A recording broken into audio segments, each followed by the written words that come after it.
7 a.m. on the West Coast, 10 a.m. on the East Coast. London, it's 3 in the afternoon. In New South Wales, it is 12 midnight. And Malaysia, it is somewhere right in the middle of the Dark Ages. I'm Jay Sheldon, and I'm not wearing pants. And this is Miko. And Miko is not wearing pants either, right? Are you not wearing pants? Yes. Actually, I had a new thing going on tonight. We kind of opened up the show a half hour early, and I just let it stream with a little B cam running, little behind the scenes. And then when I went downstairs and came back up, Miko followed me up. Miko, say hi. You say hi? Everybody wants to say hi to you.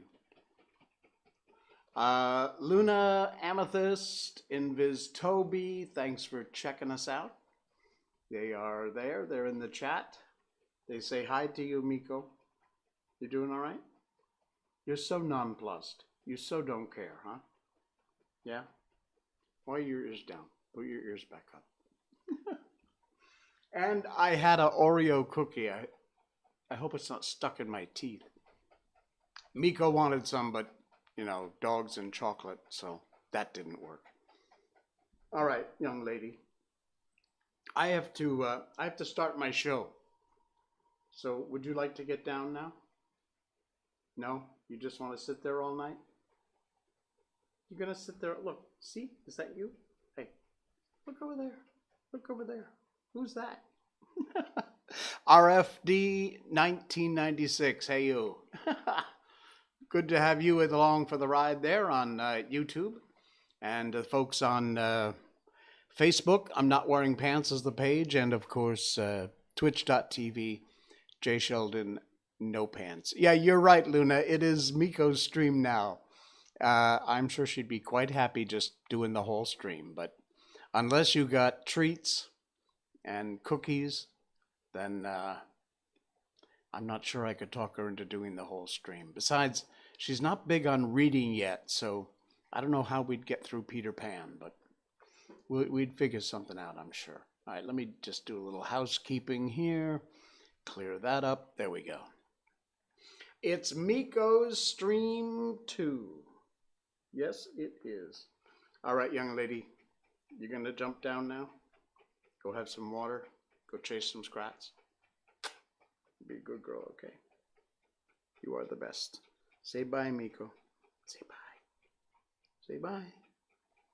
All right, buddy. Here you go. Good girl. Good girl. And away she goes. Hey, everybody. Hi. Welcome. Thanks for joining. Thanks for coming along for the ride. Be sure you like, subscribe, share wherever you are. Facebook, YouTube, twitch.tv. And that's all right, Miko. You can just hang out there if you want. You don't have to go away. I just can't put you on my lap and work everything here. All right. Cool. Yeah, we got lots of stuff tonight. Thank you. She is adorable. She's such a cutie. You're exactly right. She's a sweetheart, and she is just the best. She steals my heart every single day. Oh my. All right. So we've got, let's see, we're live on Facebook, and we're live on Twitch, and we're live on YouTube. So far, that's going great. I've got some good news, some bad news, some make you think stuff, some philosophical crap, and some stuff that's just beyond stupid. So, Luna, you have two dogs of your own. That is great. What are they? A breed or street dogs or mutts? Two Pomeranians. Oh my God, I love Pomeranians. They are so cute. They are absolutely adorable. When we go for our walk every night around 6, 7 o'clock, there is it's a Pomeranian mix something, but it's just this little white, puffy, fat ball of fur. It is the cutest dog. And Miko's friends, and so they've got to, do the sniff butt thing and everything and give kisses. And so, yeah, it's an adorable dog. It's very small. It's maybe only about that big and about that big around because it's just like a little white cotton ball. It's a puff ball. The Poms are really, really fluffy. Yeah, and this is a mix. I want to say Pomeranian Husky, but I don't think so. I forget what the mix is. Your cousin has 2 pit bulls, and you have a cat. How do the Pomeranians get along with the cat? Are they okay with that? Miko is great with other dogs. RFD, my dog Snowflake, now no longer fluffy. He recently got his shave. Oh, wow. They get along pretty well. That's cool. We thought about, actually, I'll tell you, we tried. We got a temporary dog, adorable little shelter dog, but with the understanding, because, Miko is the queen of the house. We've had her for over a year now, and we wanted to make sure that they would get along. Sadly, they did not. Miko enjoyed her time with the little girl, and they played and they fought. But then, as things went on, Miko got a little territorial and got resource protecting, and it sadly it just didn't work out. But we had made arrangements that we would try it for a little while, week or so, and see if it would work out. We were praying that it would. It didn't. So she is back. Look, in fact, I think she's already found another home. But she's adorable. I know it won't take long. Anyway, we thought about a cat because Miko loves cats. They don't love her. The main reason is she is so psychotic. She wants to play, and the cats interpret play as aggression. So they're always like, except this one Siamese cat. And the Siamese cat has a bell on, a collar with a bell. So obviously it is someone's cat. It's not just a stray. The neighborhood has a bunch of strays here. But this one Siamese will come through the yard, and he doesn't, or she, I don't know what it is. This Siamese does not put up with any crap, and particularly not Miko's crap. So Miko tries to play, and the tail's wagging, and she's all, come on, play. And the Siamese is like, F off, go away. And occasionally we'll take a swipe. But she just walks very calmly through the yard, crawls under the gate, goes about her business. The other cats, if they see Miko, the other cats are like, we're out of here. But this Siamese, they're almost friends. They almost kind of hang out. As long as a Siamese puts up with her. So, mom's coworker breeding corgis. Corgis are adorable too. And in fact, Miko was often mistaken for a corgi. She didn't really look like a corgi if we put them side by side. But considering getting one to add to your collection. Your dog's okay with other dogs your sister has. Okay. Specifically, I really want one. Maybe too much with Willie, as Willie is attracted to Snow despite both being boys. Snow is annoyed by that. Yes, she's a Shiba Inu, correct. 100% purebred Shiba Inu with all the papers and everything. So yeah, I think for now we'll just live with the Siamese that wanders through the yard now and then. Maybe they'll become friends. I don't know. We'll see. Okay, so I've just done, 10 minutes on Miko. That's all right. This show is about whatever the hell we want it to be about, so that's fine. By the way, you want to be a part of the show, you can. I always remind you, you can Skype in at Jay Sheldon, or look for I'm Not Wearing Pants on Skype, or you can call us from a house phone, a hand phone, a cell phone, 860-958-0987. Toll charges will apply, but if you want to be part of the show, you can do that. Just give us a buzz. All right, we have a few things to talk about in our Facebook review tonight. This is not on Facebook. However, it is a link from Facebook. This is cool. You know how hung up I am with the helicopter on Mars that flew? They're now apparently going to put it through its paces and take it to better heights, make it do incredibly impossible things, fly it wherever they can. And they said basically if we break it, we break it, but at least we know what our limits are. So that's cool. I can't wait to see that happen. But something else just broke. This literally happened maybe like 4 hours ago, and it's on the Daily Mail. Future astronauts breathe easier. NASA's Perseverance rover makes oxygen on Mars for the first time. Of course, a critical life support for the red planet. MOXIE is a small gold box. It uses electrolysis and converts CO2 into oxygen. The main component of the very thin Martian atmosphere is carbon dioxide, which would mean it's one carbon molecule and two dioxide molecules. It's attached to the belly of the Perseverance rover, and during its first test, it produced the equivalent of 5.4 grams of oxygen per hour. At capacity, it could produce 12 grams per hour, which is about the same as a large tree makes. How cool is that? Okay, I don't want to see the Google ads. Go away. Stop seeing this. Okay, the hell with you. All right. Um, okay, here's one for you. Remember in the beginning, I always say it's, 10 o'clock on the West Coast and 5 o'clock, and in Malaysia, it's 1974 or something. Well, today I said in Malaysia, it's right in the middle of the Middle Ages. And this is only one reason. I don't know if I'm sharing the other one tonight. There was this other ridiculous story I saw. We live in a racist country. I haven't been to a lot of countries. I've lived here 20 years now. But this country, everyone always says, oh, it's a multiracial country and they all get along so well. Yeah, well, here's one of the more stupid things that has happened just this week, hit the news. They've fixed it, but the question is, why the hell was it allowed to go out in the first place?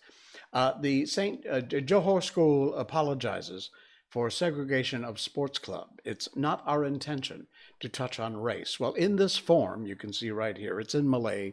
I'm not going to translate it for you.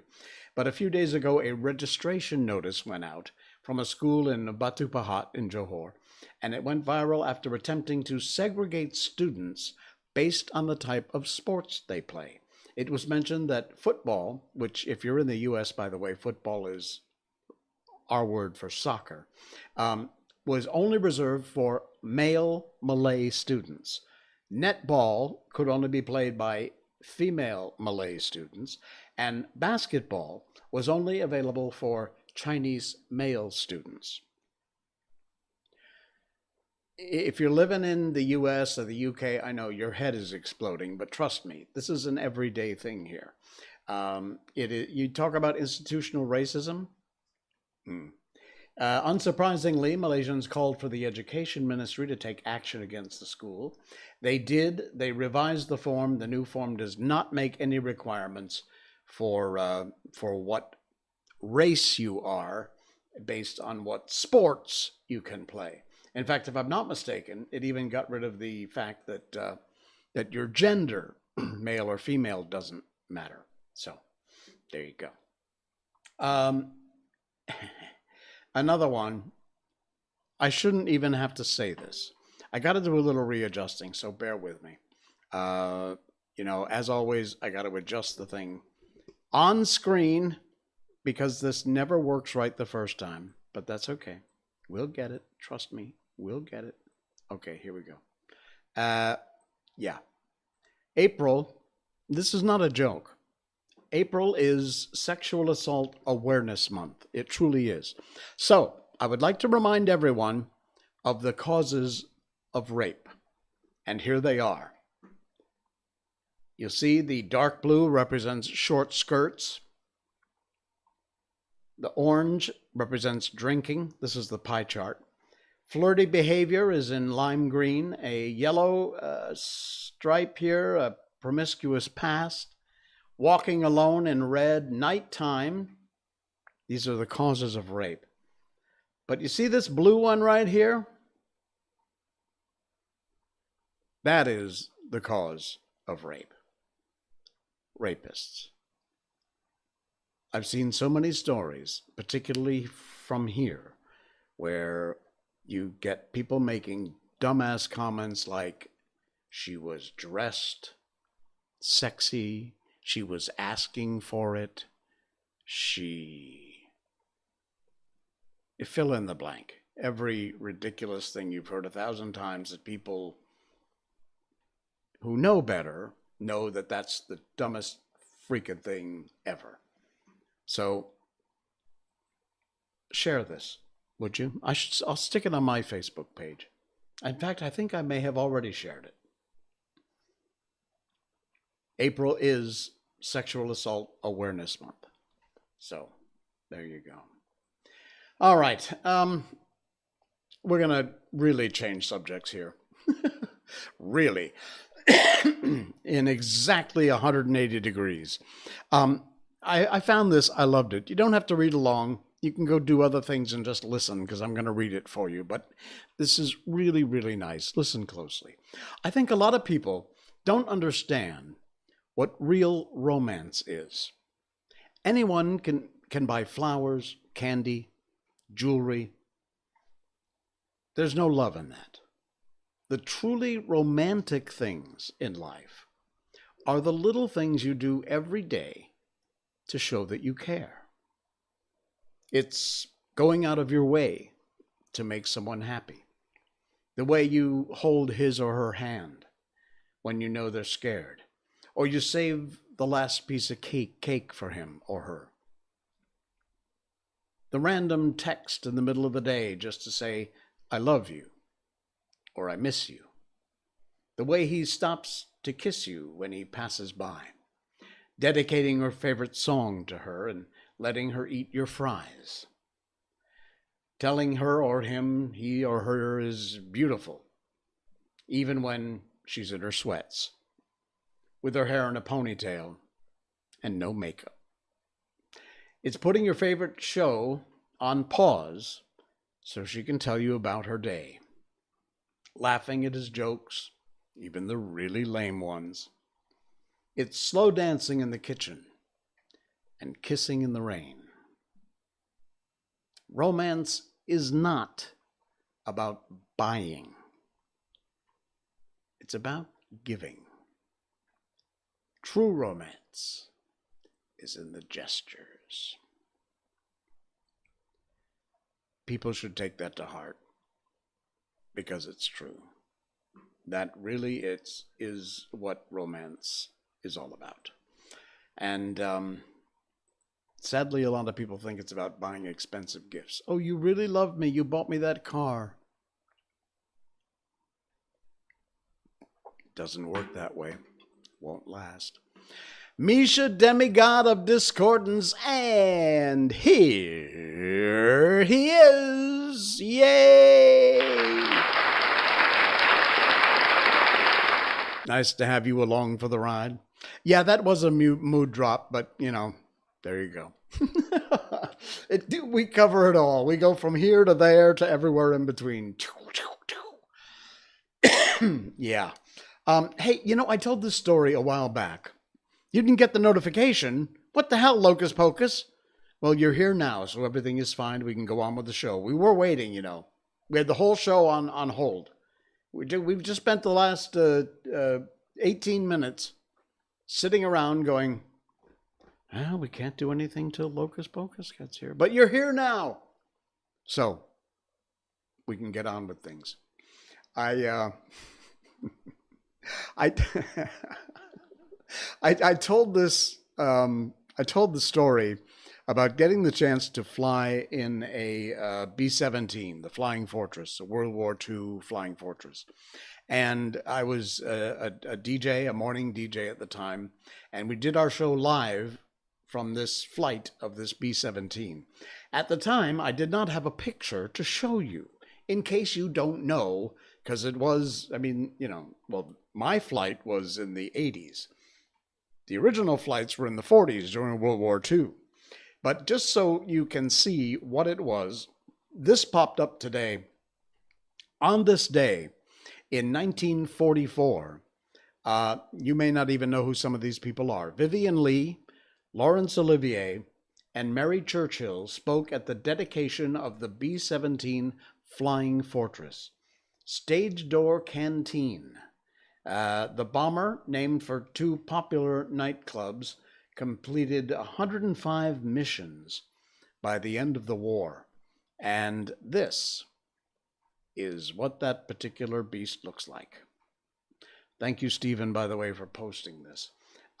That is a B-17 Flying Fortress. You can judge the size by the people here. By the way, Laurence Olivier, Vivian Leigh, Mary Churchill, very famous actors.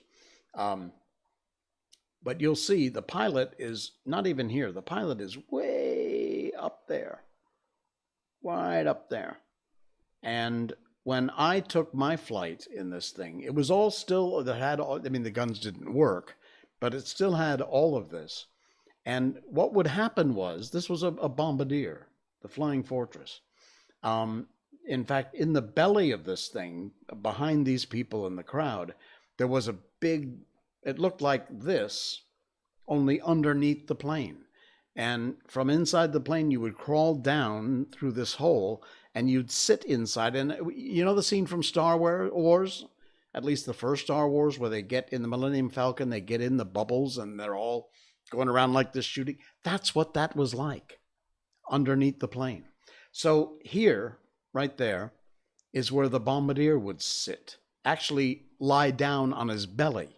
Because as you lie down on your belly, facing this way, your head was right here, you would look down through a scope, and that would line up, and you had your image of what your target looked like, and you'd look for the target, and then when it was over, it'd be bombs away, boom, boom, boom, and the bombs would take off.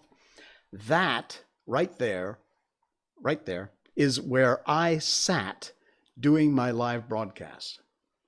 Now, can you imagine you're flying in this thing and you are here? This is all, it's not glass, it's like plexiplastic or something. And you are in the tip of the spear, as they say. Right here is where I was laying down doing my broadcast. And the pilot's up here, and this thing is going that way really fast. So now, yeah, it would be a cool place to do a podcast nowadays. That would be dynamite. Oh, I'd love to do that. At the time, it was radio, so I was just pretty much describing what I was seeing. And the plane noise was enormous. But remember I told you the story where the pilot was so low over the water, if I'd had a net, I could have reached out and scooped fish? This hot dog pilot. And then I'm looking straight down at the water flying by underneath me.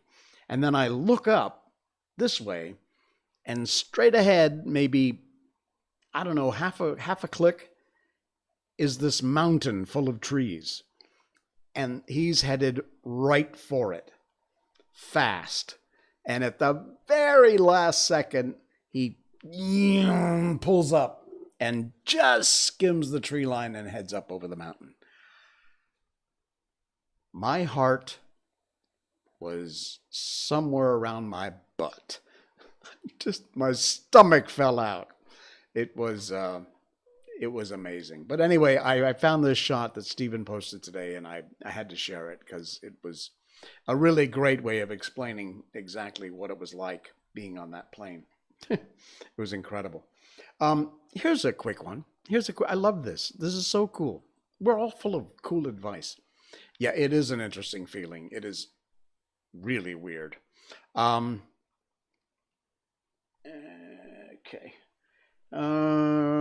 We need to find this guy. Somebody dumped that. Yeah, cool. Thank you. Okay. What else have we got going on? Where is it? Not that guy. Oh my God. There. Okay. I found this. I love this. I love this. I love this. And I'm going to do this. In fact, we are doing it with the books that we read here on the show. Yeah, hi, bot. With the books we read on the show, we do exactly what this says. And it's such a cool idea. Take this to heart. Do this if you have time. I know everybody's busy. Everybody's got things to do. You got to check your hand phone every 12 minutes or 12 seconds. But if you have time, if you don't make time, reread your favorite books at different stages in your life. Because the plot never changes, but your perspective does. I thought about this because one of my favorite books is Snow Falling on Cedars. It was turned into a okay movie, but the film was just all right. But the book was incredible, Snow Falling on Cedars. And it's a murder mystery plus. Check it out. If you love that kind of genre of book, do check it out. But I read this when I was like in my 20s. And now I'm 40 years older than that. And I thought, what a great idea. I'm going to make the time, I'm going to find a copy and reread the book because the plot never changes. But my perspective does. Huh? Cool philosophy. Very cool. Okay. That's that one. That's that one. Whoops. What are we doing? Ah! Okay. Did I lose something? I hope not. Wait. Housekeeping. Housekeeping! All right. Let's see. What else we got? Oh, I know. A suggestion on how to spend your money. Another great piece of advice. Check this out. Kirk, thank you very much for posting this. Kirk Lee, tip of the hat to you, Kirk. My friend has a tax business, and that's who's filing my taxes. If my friend has a barber shop, that's where I'm getting a haircut. If my friend sells cars, that's where I'm buying my car from. It might be better prices out there, but I'm supporting my friends and I'm helping them build. We are all going to hope. Hold on, that image is the two guys from 21 Jump Street. Is it? I think I just shut it down. Nope, I still have it. Hold on. Is that who that is? I don't know. No, this looks like, yeah, it's frozen. I don't know why, but hopefully it'll pop back in a sec. If not, we'll figure it out. Sorry, I'm repeating myself because I'm checking at the same time. Let me just jump back here to that cam. Okay. I think we're still okay. Okay, it should have, okay, we're up, cool. And we're back on YouTube also. Facebook, I have no idea. We'll figure that out later. I think we're still live. Okay, let's go back to this. I think this is from the, what is the movie from, The Wolf of Wall Street? Isn't this The Wolf of Wall Street? I don't think that's 21 Jump Street. I think that's what, I can't quite tell. But it does look like Wolf of Wall Street. You're still frozen. What are you frozen on? Twitch? Okay, I've got my Twitch up, and it looks okay. I think. See? I just put it inside. That's weird. All right. It seems to be fine. It might be you try refreshing maybe your browser or your phone, because it looks all okay from this side. Yeah, it's all right. We're still good. Okay, we're going to try one more time. Excuse me. I don't know if that's 21 Jump Street or not. I don't think so, but it might be. It might be. Okay, dump that. We got one more to go, I think. Yes, one more to go. I love this. Maybe two more to go, actually. This is so cool. This is from a Facebook page called History All Day. It's the film, not the actors from the old TV show. Oh, okay, cool. Get this. I did a story about potato sack companies who, during the Depression, I think it was, found out that moms were sewing their kids' dresses and clothing from potato sacks because, it was cheap and they were free pretty much when you bought the potatoes. So what the potato sack companies did was to put prints on their potato sacks and put their logo on in an ink that would wash out so that kids would have somewhat decent looking clothing. But this is kind of a twist on that, and this is so cool. In 1951, Marilyn Monroe attended a party at the Beverly Hills Hotel wearing a red dress. It was very provocative for the time. Low-cut dress drew the ire of a particular female journalist who called her cheap and vulgar. She even went on to say that Monroe would have looked better wearing a potato sack. Well, a few days later, 20th Century Fox took advantage of the situation and organized a photo shoot that saw Marilyn Monroe posing in a potato sack dress that was designed especially for her. The pictures featured in newspapers across the country. Check it out. It actually happened. These are the pictures of Marilyn Monroe in a potato sack. And may I say, she looks just as good in a potato sack as I'm sure she did in that provocative red low-cut dress. She was the steam lifting dress girl. Yes, that is exactly right. She was the steam vent dress girl. It's so cool though that she actually and how innovative of 20th century when she was trying to be insulting this writer to wind up actually taking it and twisting it around. So, all right, I do have one more. It's very quick and it's very funny, and it is from our dear friend Serena Lee. Serena Lee spends probably 53% of her time in Facebook jail, and the rest she spends posting some of the funniest, provocative, thought-inducing things that I see on Facebook. And sadly, Facebook, in all of its censorship bullcrap, continuously puts her in jail. But this is so good. Apparently, it's rude to poke someone in the forehead and keep saying, skip intro, when they start talking to you.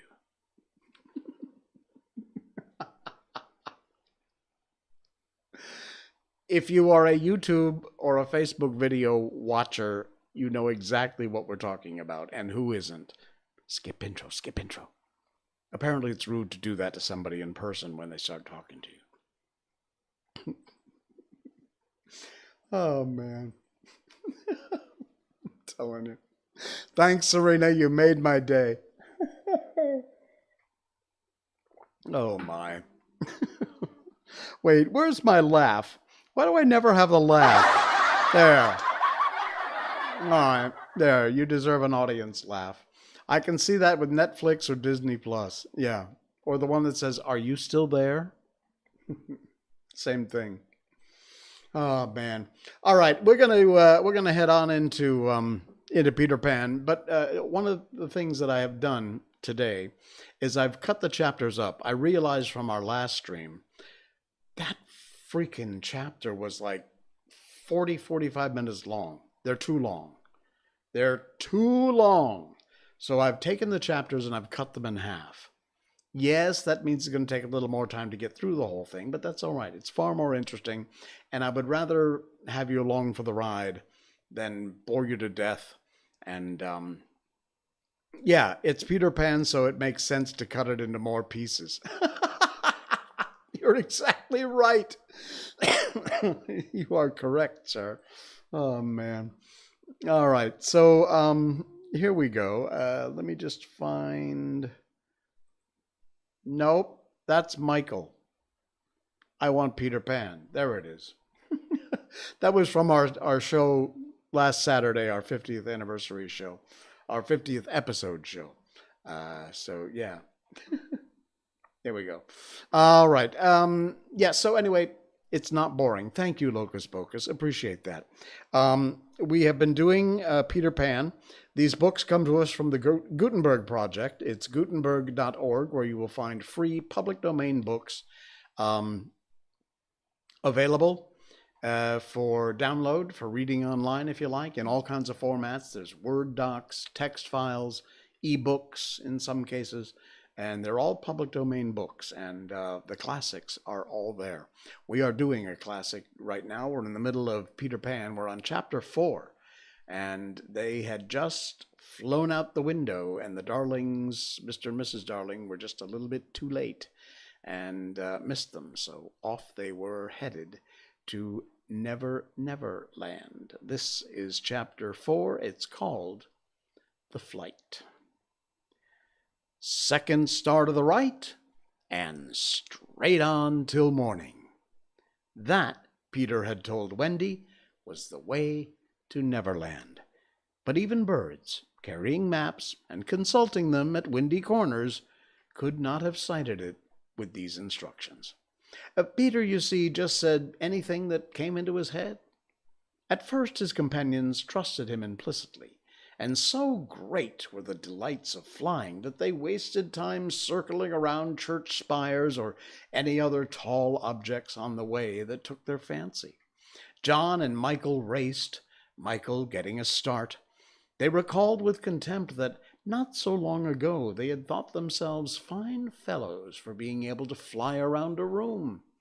Not long ago, but how long ago?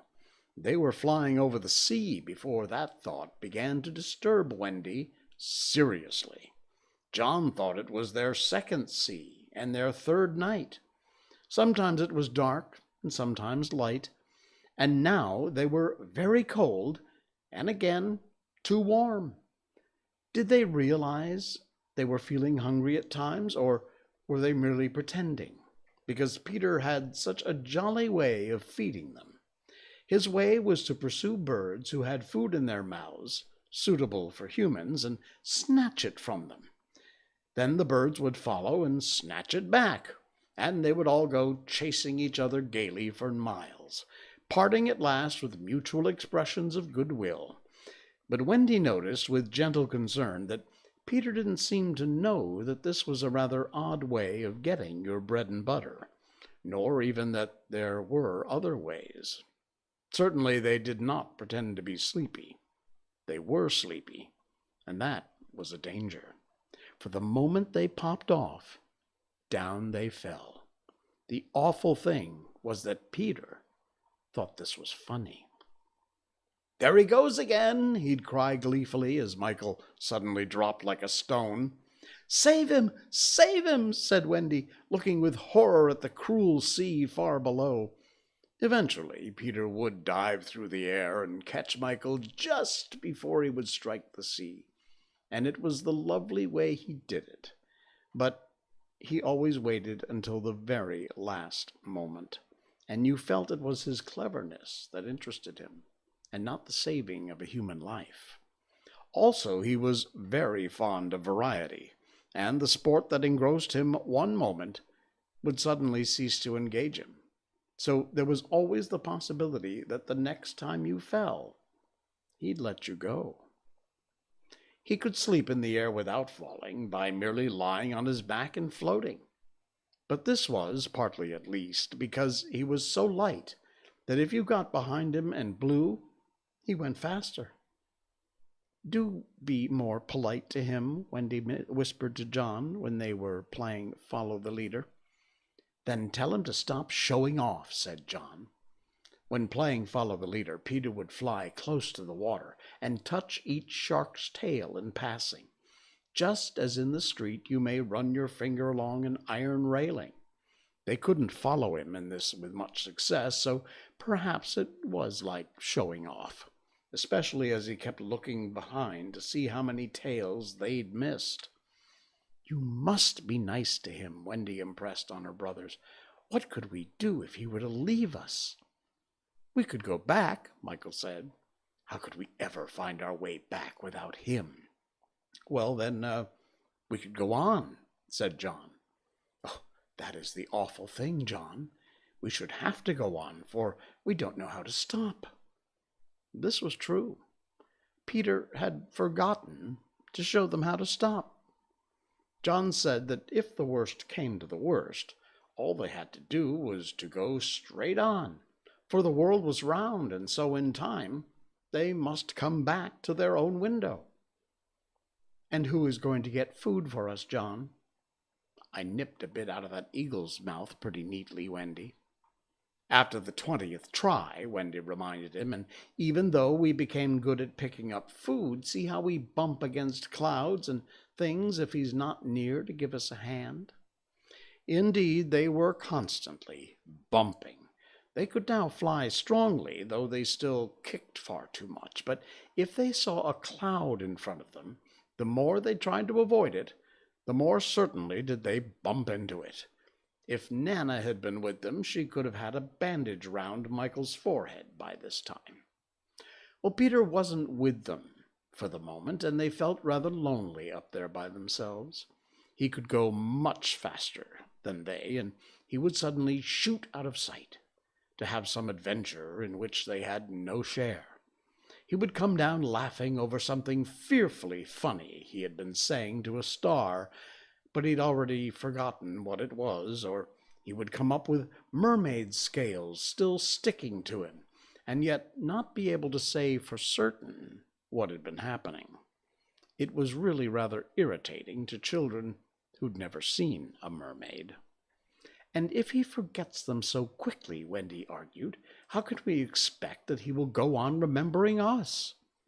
Indeed, sometimes when he returned, he did not remember them, at least not well. Wendy was sure of it. She saw recognition come into his eyes as he was about to pass them the time of day and go on. Once, she even had to call him by name. "I'm Wendy," she said agitatedly. He was very sorry. "I say, Wendy," he whispered to her, "always, if you see me forgetting you, just keep on saying, 'I'm Wendy,' and then I'll remember." Of course, this was rather unsatisfactory. However, to make amends, he showed them how to lie out flat on a strong wind that was going their way, and this was such a pleasant change that they tried it several times, and found that they could sleep thus with security.